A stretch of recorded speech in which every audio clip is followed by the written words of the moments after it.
Pourquoi est-ce que Jésus a pu accomplir son premier miracle? Parce qu'il avait été invité aux noces. Et combien de fois j'ai déjà dit à des jeunes mariés ou lors de la cérémonie, oui, le Seigneur veut vous bénir.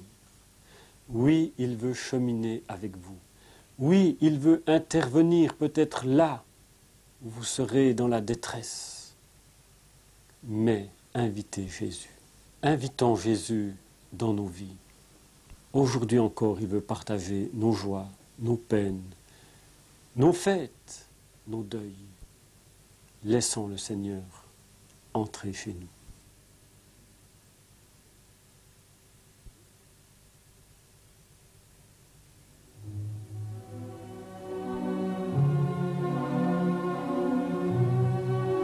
Bien avant qu'il se mit à prêcher, lorsqu'il était enfant, Jésus vécut à Nazareth. Il connaissait par conséquent beaucoup mieux toute la région de la vallée de Jizréel que celle de la mer de Galilée. Jésus n'ignorait pas non plus la signification de l'étendue qu'on appelle les plaines de Megiddo, d'Armageddon. Le dernier livre du Nouveau Testament nous fait part du temps à venir où toutes les armées de l'univers se rassembleront dans une vallée, afin de combattre les forces de la lumière pour, finalement, essuyer la plus cuisante des défaites. La route principale Afula-Tibériade se dirige vers le nord-est au-delà du village de Naïn. Jésus et ses disciples traversèrent maintes fois cette vallée en empruntant une route qui longe la base de cette gigantesque colline, plus connue sous le nom de Mont Tabor. Jésus atteignit le village de Naïn par le chemin parcouru aujourd'hui par les cars des transports en commun. Le paysage est resté le même depuis 2000 ans. Dans les champs, les bergers conduisent toujours les troupeaux vers les pâturages. Le Nouveau Testament parle d'un miracle accompli par Jésus dans cette petite ville. Il ramena à la vie le fils d'une veuve. La présence musulmane depuis des siècles n'a pu effacer le souvenir du miracle accompli ici par Jésus. La mosquée et l'église cohabitent en paix. Saisis de crainte et de respect, les habitants de Naïn ont glorifié Jésus en déclarant « Un grand prophète est apparu parmi nous, et Dieu a visité son peuple. » Lors d'un voyage en Israël, j'ai eu l'occasion de parcourir les rues de ce village de Naïn, qui est relaté dans cet évangile de Luc comme étant un lieu où il s'est passé quelque chose d'extraordinaire. Et il est vrai que des miracles comme ceux dont nous allons parler aujourd'hui, ces miracles, il n'y en a pas beaucoup dans l'évangile. Il n'y en a que 3, 2 dans l'évangile de Luc et 1 dans l'évangile de Jean. Il s'agit de miracles de la résurrection d'une autre personne que Jésus, bien entendu. Je vais vous lire ce texte dans l'évangile de Luc au chapitre 7, les versets 11 et suivants. Le jour suivant, Jésus alla dans une ville appelée Naïn. Ses disciples et une grande foule faisaient route avec lui. Lorsqu'il fut près de la porte de la ville, voici, on portait en terre un mort, fils unique de sa mère, qui était veuve. Il y avait avec elle beaucoup de gens de la ville. Le Seigneur, l'ayant vue, fut ému de compassion pour elle et lui dit « Ne pleure pas ». Il s'approcha et toucha le cercueil. Ceux qui le portaient s'arrêtèrent. Il dit « Jeune homme, je te le dis, lève-toi ». Et le mort s'assit, il se mit à parler. Jésus le rendit à sa mère. Tous furent saisis de crainte et ils glorifiaient Dieu, disant « Un grand prophète a paru parmi nous et Dieu a visité son peuple. » Cette parole sur Jésus se répandit dans toute la Judée et dans tout le pays d'alentour.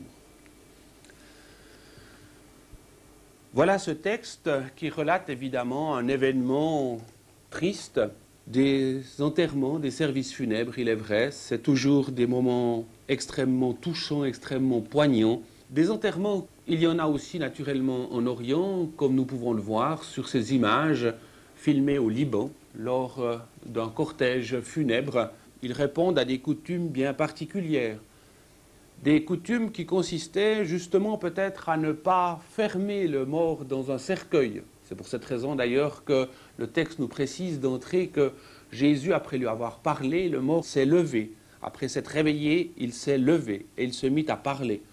Donc cela signifie bien qu'effectivement, il ne devait pas être enfermé dans un cercueil. Alors pourquoi est-ce que Luc raconte cette histoire? La première chose qu'il veut nous dire, c'est que le peuple attendait un prophète, un grand prophète. On attendait presque le retour d'Élie. Et voilà que c'est Jésus qui apparaît. Et en ce sens-là, parce qu'il ressuscite aussi ce fils de la veuve de Naïn, Jésus est d'entrée confessé comme étant un grand prophète. Mais cela va même plus loin, puisque au moment même où Jésus guérit, ou plutôt ressuscite ce jeune homme, au moment où il lui permet d'être rendu à sa mère, il permet en même temps à cette situation difficile qui se trouvait là dans ce village de trouver une solution. Il permet alors à quelque chose qui avait été perverti, quelque chose qui avait été faussé, de pouvoir reprendre une situation juste et une solution heureuse. Mais ce qui est encore beaucoup plus important, c'est que Jésus n'est pas seulement là pour redresser des situations difficiles, c'est qu'il y a une confession de foi qui est donnée à la suite de ce miracle. On nous dit en effet dans le texte que tous, donc tous les gens, furent saisis de crainte et ils glorifiaient Dieu en disant « Un grand prophète », vous voyez l'allusion au prophète Élie, « Un grand prophète apparut parmi nous et Dieu a visité son peuple ». Et c'est là que nous trouvons véritablement la confession de foi que Luc rappelle à sa communauté dans les années 80 environ, confession de foi que nous pouvons aussi nous affirmer. C'est que dans la personne de Jésus, c'est non seulement un grand prophète préparé par Élie et par les autres prophètes, c'est non seulement un grand prophète qui s'approche, mais c'est Dieu lui-même qui vient visiter son peuple. Or, nous faisons partie de ce peuple visité. Nous aussi, nous avons droit, parce que Dieu en a décidé ainsi, nous avons droit à une visite de Dieu dans nos vies personnelles. Et peut-être nous trouvons-nous justement dans une situation aussi difficile que celle de cette veuve. Et alors la confession de foi de Luc, confession de foi que nous partageons aujourd'hui, que les chrétiens partagent aujourd'hui, c'est de pouvoir dire « Dieu vient nous visiter dans la personne de son Fils ». Ce Fils qui se manifeste aujourd'hui à travers l'Église, à travers l'Évangile, à travers la compréhension des Écritures, cette visite alors permet aux situations difficiles de pouvoir, non pas d'une manière complètement extraordinaire ou magique, mais d'une manière spirituelle, de pouvoir trouver une solution.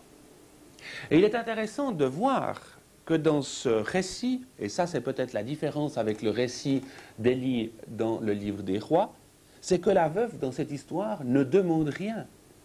Ne demande rien à Jésus. Ce n'est pas elle qui va trouver Jésus et qui lui dit « Aie pitié de moi, aie pitié de mon fils » ou quelque chose dans ce genre-là. Pas du tout. On nous dit simplement que Jésus a posé son regard sur elle, l'ayant vue, et qu'il fut ému de compassion. C'est-à-dire que tout à coup, la compassion, n'est-ce pas, c'est le fait de souffrir avec. Tout à coup, dans cette situation-là, Jésus souffre avec cette veuve. Il souffre non seulement de la séparation de ce qu'elle peut elle-même vivre, mais il souffre de cette situation d'une femme complètement démunie, désarmée vis-à-vis de la société, vis-à-vis du monde dans lequel elle se trouve. Et sans qu'elle n'ait rien demandé, c'est Jésus, par grâce, pour employer un terme qui nous